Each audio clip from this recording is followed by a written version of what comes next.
नमस्कार, DD news में आप सभी का स्वागत है। मैं हूं ऋतु वर्मा। खबरों को विस्तार से देखें उससे पहले नजर डालेंगे अभी तक की हेडलाइंस पर।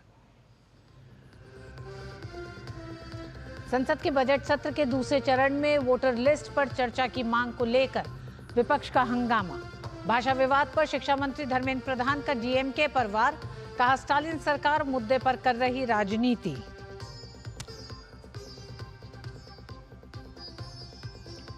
तरनतारन पुलिस को मिली बड़ी सफलता, अंतर्राष्ट्रीय ड्रग माफिया शहनाज सिंह उर्फ शॉन भिंडर गिरफ्तार। लंबे समय से थी एफबीआई को तलाश।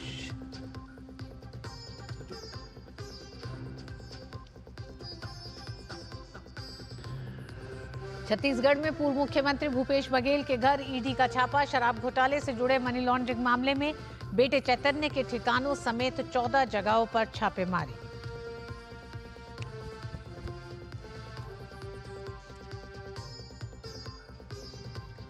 भगोड़े कारोबारी ललित मोदी को तगड़ा झटका। वानुआतू सरकार ने रद्द किया पासपोर्ट। भारत के कानूनी शिकंजे से बचने के लिए वानुआतू की ली थी नागरिकता।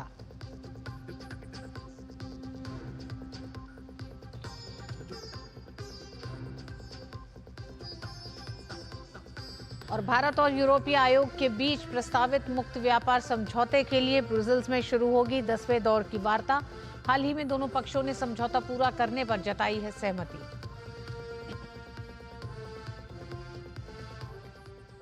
संसद के बजट सत्र का दूसरा चरण आज से शुरू हो गया। इस दौरान 20 बैठकें होंगी। राज्यसभा में कार्यवाही शुरू होते ही सबसे पहले भारतीय क्रिकेट टीम को आईसीसी चैंपियंस ट्रॉफी जीतने पर बधाई दी गई। इसके बाद राज्यसभा में गृह राज्य मंत्री नित्यानंद राय ने मणिपुर में धारा 356 को लेकर प्रतिवेदन की प्रति राज्यसभा के पटल पर रखी। विपक्ष ने मतदाता सूची के मुद्दे और नियम 267 न लेने के मुद्दे पर राज्यसभा से वॉकआउट किया। वहीं बात अगर लोकसभा की करें तो लोकसभा की कार्यवाही विपक्ष के हंगामे के चलते बाधित रही। सदन की कार्यवाही 12 बजे तक स्थगित की गई थी। 12 बजे कार्यवाही शुरू होने के बाद कार्यवाही लोकसभा अध्यक्ष ओम बिरला ने भारतीय क्रिकेट टीम को आईसीसी चैंपियंस ट्रॉफी जीतने पर बधाई दी और शून्यकाल के दौरान सांसदों ने लोक महत्व के कई मुद्दे उठाए। नेता प्रतिपक्ष राहुल गांधी ने वोटर लिस्ट पर चर्चा कराने की मांग की। माननीय सदस्यगण, भारतीय क्रिकेट टीम ने कल दुबई में न्यूजीलैंड को पराजित कर तीसरी बार आईसीसी चैंपियंस ट्रॉफी जीतकर एक बड़ी उपलब्धि हासिल की है। इस जीत से पूरे देश में उत्साह और उल्लास का वातावरण है। ये ऐतिहासिक उपलब्धि सभी खिलाड़ियों के साथ उन सभी भारतीय युवाओं के लिए बड़ी प्रेरणा है जो अपने अपने क्षेत्रों में उत्कृष्टता हासिल करने के लिए कड़ी मेहनत कर रहे हैं। मैं अपनी ओर से तथा सभा के सभी माननीय सदस्यों की ओर से भारतीय क्रिकेट टीम के कप्तान श्री रोहित शर्मा जी तथा टीम के सभी सदस्यों को बधाई देता हूं। हम अपनी क्रिकेट टीम को आगामी प्रतियोगिता के लिए अपनी शुभकामनाएं देते हैं। इससे पहले लोकसभा के शुरू होने के बाद प्रश्नकाल के दौरान विभिन्न मंत्रालयों से अहम प्रश्न पूछे गए। शिक्षा मंत्रालय से पीएम श्री योजना से जुड़ा सवाल पूछा गया। वहीं संस्कृति मंत्रालय से पुरातात्विक स्थलों की सुरक्षा और संरक्षण से जुड़ा सवाल पूछा गया। केंद्रीय मंत्री धर्मेंद्र प्रधान ने तमिलनाडु की स्टालिन सरकार पर हमला बोलते हुए कहा कि राज्य सरकार के छात्रों के भविष्य के साथ खिलवाड़ कर रही है। लोकसभा में प्रश्नकाल के दौरान पीएम श्री स्कूल को लेकर एक सवाल के जवाब में धर्मेंद्र प्रधान ने कहा कि राज्य सरकार ने पीएम श्री स्कूल से जुड़े मसले पर यूटर्न लेने का आरोप भी लगाया। At one point of time, Tamil Nadu government has ready to sign an MOU with Government of India for accepting PM Shri. Few of my members, few of my MP colleagues came to see me. They came to the honorable member who raised the question. She also came to see me with honorable Education Minister of Tamil Nadu. They agreed. They went back. They have a U-turn. It is their problem. In Tamil Nadu state, Government of India is giving financial allocation to PM Poshan.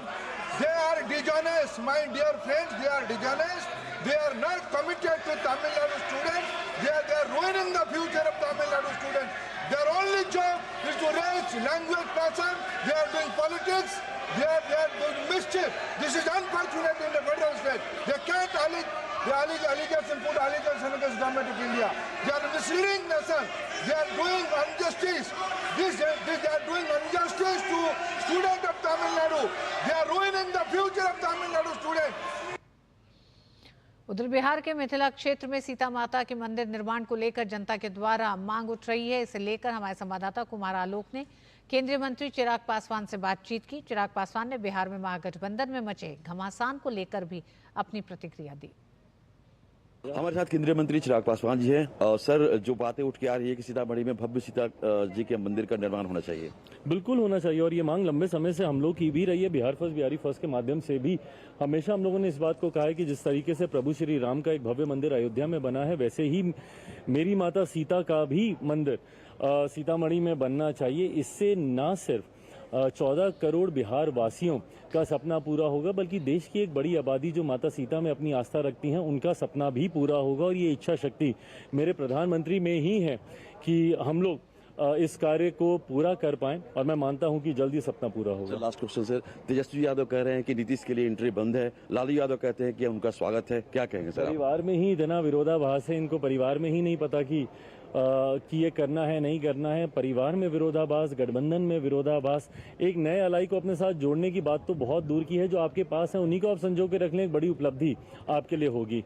मैं नहीं मानता कि चुनाव तक महागठबंधन ही एकजुट रहेगा। जिस तरीके से कांग्रेस और राजद में एक वर्चस्व की लड़ाई शुरू हुई है, परिणाम स्वरूप देखिएगा चुनाव आते आते तक ये गठबंधन ही खंडित हो जाएगा। ये थे चिराग पासवान जी, जिनका कहना है कि बिहार में जो विधानसभा चुनाव होने वाला है उसमें महागठबंधन में ही दरार है। कांग्रेस और आरजेडी में वर्चस्व की लड़ाई चल रही है। कैमरामैन राणा के साथ कुमार आलोक, डीडी न्यूज, दिल्ली। पंजाब में जारी नशारोधी अभियान में अब तक 1000 से ज्यादा लोग गिरफ्तार किए जा चुके हैं। इसी तलाशी अभियान में तरन में एक मोस्ट वांटेड ड्रग तस्कर शहनाज सिंह उर्फ शॉन भिंडर को गिरफ्तार किया गया है। शॉन भिंडर न सिर्फ अंतर्राष्ट्रीय ड्रग तस्कर है, बल्कि वो अपने गिरोह का सरगना भी है। शॉन भिंडर को अमेरिका की FBI भी तलाश रही थी। पंजाब पुलिस के DGP के एक्स अकाउंट के जरिए इस गिरफ्तारी की जानकारी दी गई है। एक्स पर एक पोस्ट में लिखा गया कि एक बड़ी सफलता में तरन पुलिस ने FBI USA द्वारा वांछित एक अंतर्राष्ट्रीय ड्रग माफिया शहनाज सिंह उर्फ शॉन भिंडर को गिरफ्तार किया है। वो एक वैश्विक नारकोटिक्स सिंडिकेट का मुख्य खिलाड़ी है, जो कोलंबिया से USA और कनाडा में कोकीन की तस्करी करता था। पुलिस ने यह कार्रवाई 26 फरवरी 2025 को अमेरिका में उसके 4 सहयोगी की गिरफ्तारी के बाद की है। अमेरिका में भिंडर के साथी अमृतपाल सिंह उर्फ अमृत, चीमा तकदीर सिंह उर्फ रोमी, सरबजीत सिंह उर्फ सबी, फर्नांडो व्लाडरेस उर्फ फ्रैंको की गिरफ्तारी हो चुकी है। अमेरिका में कार्रवाई के बाद शहनाज भारत भागकर आया था, जहां पंजाब पुलिस ने उसे सफलतापूर्वक ट्रैक किया और गिरफ्तार कर लिया। पंजाब DIG स्वप्न शर्मा ने बताया है कि पुलिस ने अंतर्राष्ट्रीय ड्रग माफिया शहनाज सिंह को गिरफ्तार कर लिया है, जिसकी अमेरिकी जांच एजेंसी FBI को भी लंबे समय से तलाश थी। ਜਿਹਦੀ ਇਨਫੋਰਮੇਸ਼ਨ ਜਿਹੜੀ ਸੀਗੀ ਟਰੈਕ ਕਰ ਰਹੇ ਸੀਗੇ, ਤਰਨਤਾਰਨ ਪੁਲਿਸ ਨੂੰ ਟਰੈਕ ਕਰ ਰਹੀ ਸੀਗੀ ਤੇ ਕੱਲ ਰਾਤ ਨੂੰ ਇਹ ਗ੍ਰਿਫਤਾਰ ਹੋਇਆ ਹੈ। ਇਨਵੈਸਟੀਗੇਸ਼ਨ ਜਿਹੜੀ ਹੈ ਉਹ ਬਹੁਤ ਇਨੀਸ਼ੀਅਲ ਹੈ ਤੇ ਇਨੀਸ਼ੀਅਲ ਇਨਵੈਸਟੀਗੇਸ਼ਨ 'ਚ ਜਿਹੜੀ ਚੀਜ਼ਾਂ ਰਿਵੀਲ ਹੋਈਆਂ ਉਹ ਤੁਹਾਨੂੰ ਬਰੀਫ ਆਪਾਂ ਕਰਦੇ ਹਾਂ। ਤੇ ਇੰਪੋਰਟੈਂਟ ਚੀਜ਼ ਇਹ ਹੈ ਕਿ ਪਰ ਵੀਕ ਕੋਲੰਬੀਆ ਸੈਂਟਰਲ ਅਮਰੀਕਾ ਤੋਂ 600 kg ਆਫ ਕੋਕੇਨ ਜਿਹੜੀ ਸੀਗੀ ਉਹ ਕੈਲੀਫੋਰਨੀਆ ਰਾਹੀਂ ਵੱਖ-ਵੱਖ US ਦੇ ਸਟੇਟਸ ਤੇ ਕੈਨੇਡਾ 'ਚ डिस्ट्रीब्यूट कराते सीगे। इनिशियल इन्वेस्टिगेशन है, बाकी जिवें होगा SSP साहब तो ब्रीफ कर। छत्तीसगढ़ के पूर्व मुख्यमंत्री भूपेश बघेल के बेटे चैतन्य बघेल के घर पर प्रवर्तन निदेशालय ने छापेमारी की है। केंद्रीय जांच एजेंसी ने राज्य भर में कुल 14 स्थानों पर छापेमारी की, जिसमें चैतन्य बघेल के ठिकाने भी शामिल हैं। ये कार्रवाई कथित आर्थिक अनियमितताओं और धन शोधन से जुड़े मामलों को लेकर की जा रही है। सूत्रों ने बताया कि भिलाई में चैतन्य बघेल और राज्य में कुछ अन्य व्यक्तियों के परिसरों के धन शोधन निवारण अधिनियम यानी PMLA के प्रावधानों के तहत तलाशी ली जा रही है। ईडी ने पूर्व में कहा था कि छत्तीसगढ़ शराब घोटाले के कारण राज्य के राजस्व को भारी नुकसान हुआ और अपराध से प्राप्त 2100 करोड़ रुपए से अधिक की राशि शराब सिंडिकेट के लाभार्थियों की जेबों में गई है। ईडी ने इस मामले में राज्य सरकार के नौकरशाहों और व्यापारियों सहित कई लोगों को गिरफ्तार किया है। जब भी कोई इस तरह की बात होती है तो कांग्रेस का ये रटा रुटाया आरोप है, पर इस बात से कैसे इनकार करेंगे कि आप भूपेश बघेल के कार्यकाल में बड़े बड़े घोटाले हुए हैं, जिसमें उनके नज़दीकी अधिकारी और शराब घोटाले में तत्कालीन आबकारी मंत्री, और ईडी की कार्रवाई लंबे समय से चल रही है। कोई आज अचानक कार्रवाई की गई है ऐसा नहीं है, लंबे समय से ईडी जांच कर रही है। जांच के प्रक्रम में उन्हें कोई तथ्य मिला होगा, साक्ष्य मिला होगा, उसके आधार पर ईडी ने ये जांच की कार्यवाही की है। महाराष्ट्र के छत्रपति संभाजीनगर के कन्नड़ पिशोर मार्ग पर एक भीषण दुर्घटना में 4 मजदूरों की मौत हो गई है। पुलिस के अनुसार यह दुर्घटना उस समय घटी जब तेज गति से आ रहे गन्ने से भरा हुआ एक ट्रक कन्नड़ पिशोर मार्ग पर पलट गया और 17 मजदूर उसके नीचे दब गए। स्थानीय नागरिकों की त्वरित मदद से 13 लोगों को बाहर निकालने में सफलता मिली, लेकिन दुर्भाग्यवश 4 मजदूरों की मौत हो गई। इस दुर्घटना में कई मजदूर गंभीर रूप से घायल हो गए, जिन्हें स्थानीय अस्पताल में उपचार के लिए भर्ती किया गया। मुस्लिम पर्सनल लॉ बोर्ड द्वारा वक्फ बिल के विरोध पर भाजपा सांसद जगदम्बिका पाल ने कहा है कि सभी से राय ली गई थी। इस बिल का विरोध वही लोग कर रहे हैं जिनके अपने हित प्रभावित हो रहे हैं, जबकि ये बिल गरीब मुसलमानों के लिए है। इसी मुद्दे पर भाजपा सांसद जगदम्बिका पाल से डीडी न्यूज संवाददाता निशांत राय ने बात की। बीजेपी सांसद जगदम्बिका पाल जी हमारे साथ मौजूद हैं। पाल साहब, अगर बात की जाए वक्फ को लेकर, all India Muslim personal law board अब विरोध कर रहा है, जंतर मंतर पर प्रदर्शन करने की बात कर रहा है। ये कहीं न कहीं इस प्रजातंत्र पे कुठाराघात है। जब इस लोकतंत्र में सरकार ने अगर कोई कानून, वक्फ कानून में अमेंडमेंट करने का एक निश्चय किया, तो सरकार ने सबसे पहले उस अमेंडमेंट के लिए स्पीकर साहब से आग्रह करके कहा कि इसको ज्वाइंट पार्लियामेंट्री कमेटी को रेफर कर दिया जाए, जिसमें सत्ता और प्रतिपक्ष के लोग हों, विचार विमर्श करके एक एग्जॉस्टिव डिस्कशन और डिलिब्रेशंस के बाद स्टेक होल्डर्स के साथ तब ये कानून हम बनाना चाहते हैं। और हमने उसमें स्टेक होल्डर्स में all India Muslim personal law board को भी 4 घंटे सुना, और उनकी या सभी वक्फ बोर्ड या हो, सुन्नी हो, माइनॉरिटी कमीशन हो, सबके बाद हमने इस कानून को अपनी 428 पेज की रिपोर्ट दिया, जिसको सरकार अडॉप्ट कर रही है और जिसको अमेंडमेंट लेकर के कानून लेकर के आएगी। अब ये धमकी दे रहे हैं, इससे कोई कानून नहीं रुकता है। क्या वजह मान रहे हैं कि आप लगातार, कुछ राजनीतिक संगठन हो या इस तरीके के लोग हों, लगातार धमकी दे रहे हैं वक्फ कानून को लेकर? आकर क्या दिक्कत है? मुझे लगता है कि अभी तक वक्फ की प्रॉपर्टी मुतवल्ली या जिस तरह केयर टेकर उसको खुर्द बुर्द करते थे, बेच देते थे। अब जो नया कानून आएगा, अब वक्फ की प्रॉपर्टी का फ़ायदा गरीब मुसलमान को मिलेगा। अब कोई इसे बेच नहीं सकता है, कोई उसका मतलब दुरुपयोग नहीं कर सकता है। तो मुझे लगता है कि जो जिन लोगों के वेस्टेड इंटरेस्ट पे लग रहा है कि नुकसान होगा, ये पूरे देश में एक अल्पसंख्यकों को गुमराह करने की कोशिश हो रही है। ये पूरे देश में अल्पसंख्यकों को गुमराह करने की कोशिश है जो लोग नए वक्फ बिल का विरोध कर रहे हैं, कहना है बीजेपी सांसद जगदम्बिका पाल का। कैमरा पर्सन एसपी दुबे के साथ निशांत राय, डीडी न्यूज, दिल्ली। उधर पश्चिम बंगाल में एक बार फिर से हिंदू मंदिरों पर हमले की घटना सामने आई है। उत्तर 24 परगना जिले के बशीरहाट में एक मंदिर में मां काली की मूर्ति को कुछ अराजक तत्वों ने तोड़ दिया है। घटना के बाद बंगाल पुलिस की लीपापोती से ममता सरकार की कार्यप्रणाली पर गंभीर सवाल खड़े हो गए हैं। भारतीय जनता पार्टी ममता सरकार पर हमलावर है। भाजपा के आईटी सेल प्रमुख अमित मालवीय ने हिंदू मंदिरों और देवी देवताओं की मूर्तियों की सुरक्षा करने में विफल रहने के लिए राज्य की सत्तारूढ़ सरकार पर निशाना साधा है। अमित मालवीय ने कहा है कि पश्चिम बंगाल के हालात बांग्लादेश जैसे हैं। मालवीय ने एक्स पर लिखा कि ये ममता बनर्जी के नेतृत्व वाली पश्चिम बंगाल पुलिस की ड्यूटी है। उनके नेतृत्व में राज्य अराजकता से ग्रस्त बांग्लादेश जैसा होता जा रहा है। हिंदू देवी देवताओं को निशाना बनाकर की गई तोड़फोड़ की 2 घटनाओं की सूचना मिली है। पुलिस ने दोनों मामलों को ऐसे व्यक्तियों के लिए जिम्मेदार ठहराया है जिनके बारे में उनका दावा है कि वे मानसिक रूप से विक्षिप्त हैं। बशीरघाट में मां काली की मूर्ति को तोड़ा गया। बरुईपुर में मां शीतला की मूर्ति को अपवित्र किया गया। दोनों मामलों में पुलिस ने कहा है कि ये कृत्य मानसिक रूप से विक्षिप्त व्यक्तियों द्वारा किए गए थे। इससे एक महत्वपूर्ण प्रश्न उठता है, ऐसी घटनाओं में केवल हिंदू मंदिर ही क्यों निशाना बनते हैं? ऐसी परिस्थितियों में मस्जिदों पर कभी हमला क्यों नहीं किया जाता? केंद्रीय रेल मंत्री अश्विनी वैष्णव ने कहा कि देश में गैर जीवाश्म ईंधन से 45% से ज्यादा बिजली उत्पादन क्षमता है। एक समारोह में केंद्रीय मंत्री अश्विनी वैष्णव ने बताया कि केंद्र सरकार देश में सस्टेनेबल ग्रोथ को बढ़ावा देने के लिए प्रतिबद्ध है और 2025 तक 100% विद्युतीकृत रेलवे नेटवर्क का लक्ष्य रखा गया है। A country which is today having $3,000 per capita income, what do you think is the percentage of power generation capacity which comes from the non-fossil fuels? Most people in the audience, they said about 5%, 7%. When I shared the actual number, 45%, there was like, oh, something very different is happening in this country. So our Prime Minister is so committed towards the cause of saving our planet, the cause of climate change, the cause of having sustainable growth, and it's reflected in every sector. In railways, this year we'll be having 100% electrified railway network this 2025.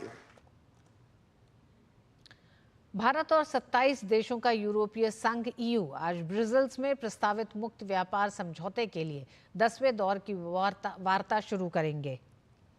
इस बैठक में बाकी बचे मुद्दों का समाधान निकालने पर ध्यान केंद्रित करने की उम्मीद है ताकि साल के अंत तक समझौते को अंतिम रूप दिया जा सके। व्यापार और आर्थिक सुरक्षा पर यूरोपीय संघ के आयुक्त मारोस सेफकोविक की हाल ही की यात्रा के दौरान दोनों पक्षों ने संतुलित और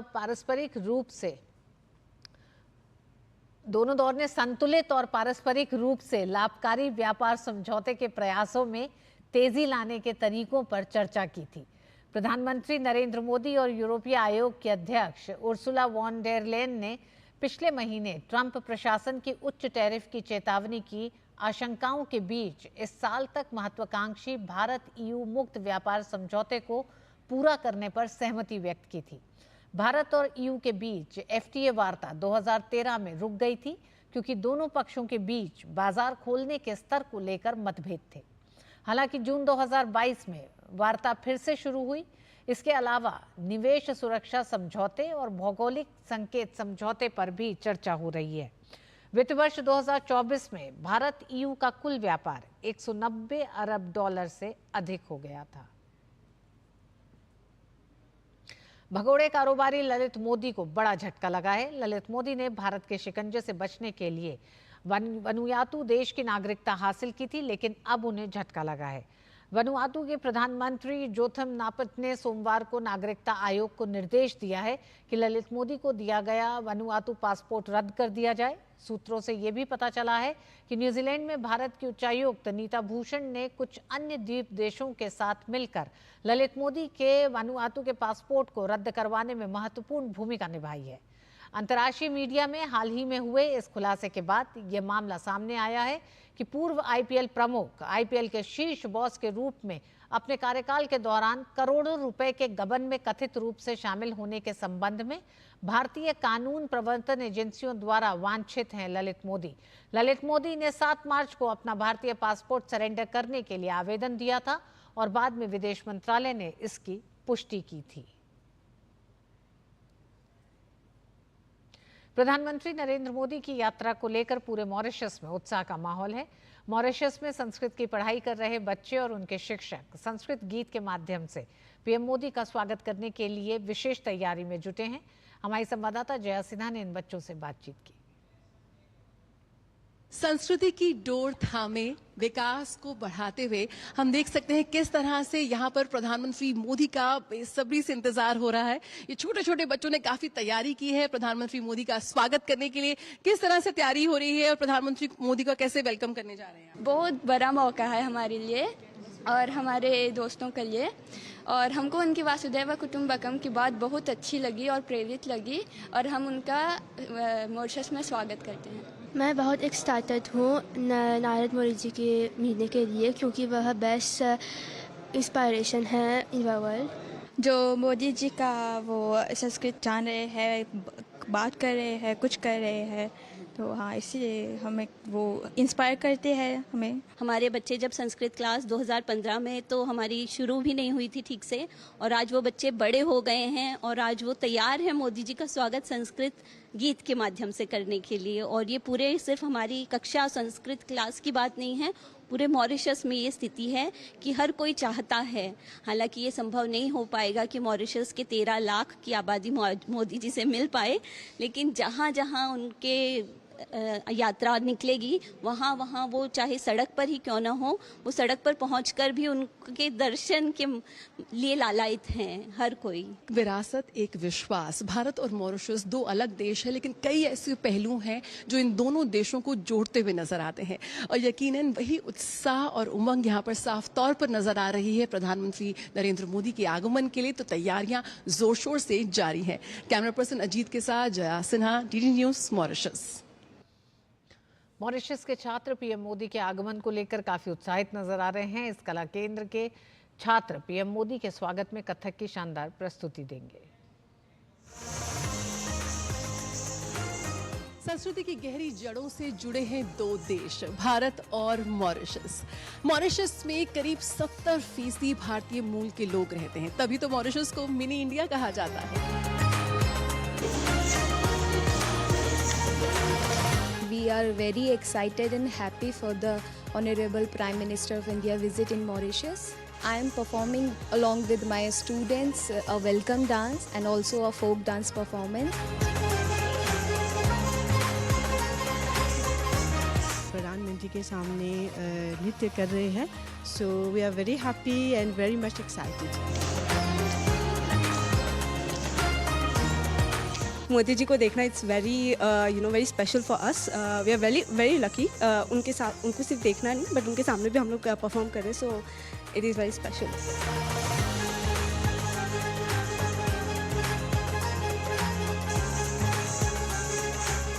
The most important thing is it's the 57th Independence Day of Mauritius. So we are thrilled, beyond thrilled, because it's a blissful honor.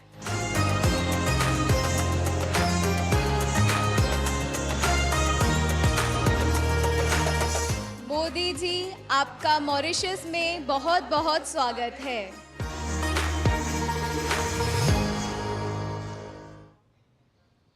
PM Modi की मॉरिशस यात्रा को लेकर लोगों में काफी उत्साह देखने को मिल रहा है।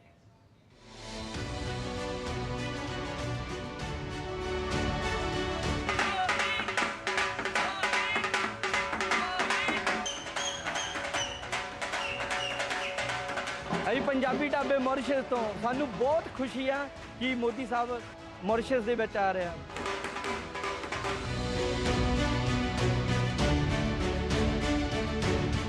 हमारे लिए एक गर्व की बात है कि आप यहाँ पे आ रहे हैं, आपको देखने के लिए। It is such an honour and we love you. Modi महान है हम लोग के लिए, मॉरिशस लोग के लिए मोदी महान है। मैं लाए हैं तूफान को कश्ती निकाल के, इस देश को रखना मेरे बच्चे संभाल के। तू ही भविष्य हो मेरे मॉरिशस विशाल के, इस देश को रखना मेरे बच्चे संभाल के। We have a great pleasure to welcome Prime Minister of India, Modi ji, in Mauritius. I think it's going to be a great event to have such an inspiring leader. I love Modi ji.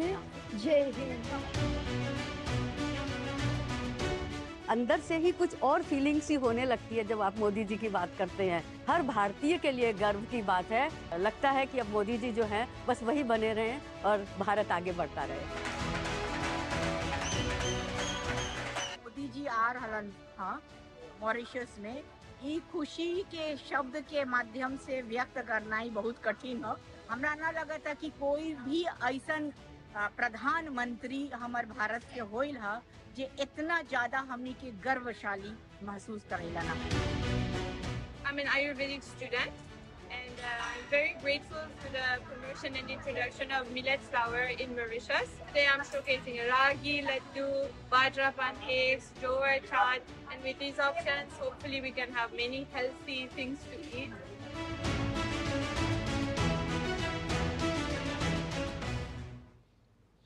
Nepal की राजधानी काठमांडू में पूर्व राजा ज्ञानेंद्र शाह के समर्थन में उमड़े जनसैलाब के बाद नेपाल की राजनीति में हलचल देखी जा रही है। नेपाल के प्रमुख राजनीतिक दल के नेताओं ने पूर्व राजा का विरोध करते हुए उन्हें अपने दायरे में रहने और लोकतंत्र के खिलाफ काम नहीं करने और जनता को उकसाने का काम नहीं करने की नसीहत दी है।